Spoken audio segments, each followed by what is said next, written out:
The House of Representatives has launched a tri-committee probe into alleged irregularities in flood control projects, with lawmakers assuring fairness in the inquiry amidst criticisms from fellow legislators, local officials, and even the Vice President, while also opening the door for key personalities to testify and present evidence under oath. Armela Las Moras reports.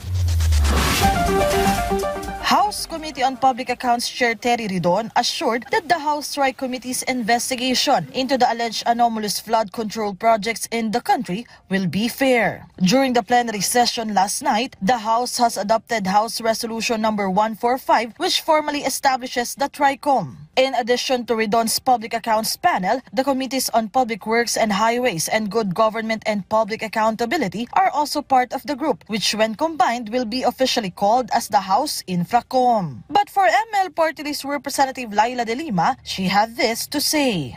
I take the position that it would not be prudent on the part of this House, as it might entail possible conflict of interest. And in short, the House itself investigating this issue, when there has been so many reports, when there has been so many speculations about the possible involvement of certain members of the House, this would not sit well to the public. The conflict of interest will depend on a project-to-project, case-to-case basis. Kasi as we had been seeing, hindi naman po lahat ng mga proyekto involves legislators like congressmen and senators.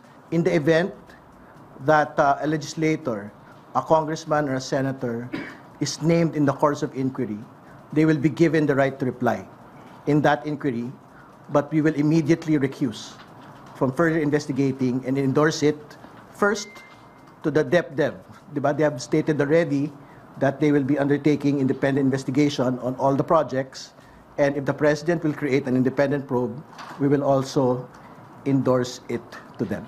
Some other personalities have also been criticizing the House lawmakers over the issue of flood control projects, including Baguio City Mayor Benjamin Magalong and Vice President Sara Duterte. According to Ridon, to determine whether their allegations are true, they may also appear before the Infracom hearings. Just recently, the Vice President accused House members of allegedly having control over contractors and supposedly dividing up the national budget among themselves. Well, if she has actual information, na talaga hong she can say na this particular person receiving kickbacks, then she can be invited to the House inquiry.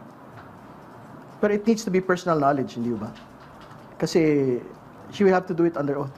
Kasi mabigat ho na akusasyon yun na pinagpaparti-partihan po yung pondo ng bayan, hindi ba?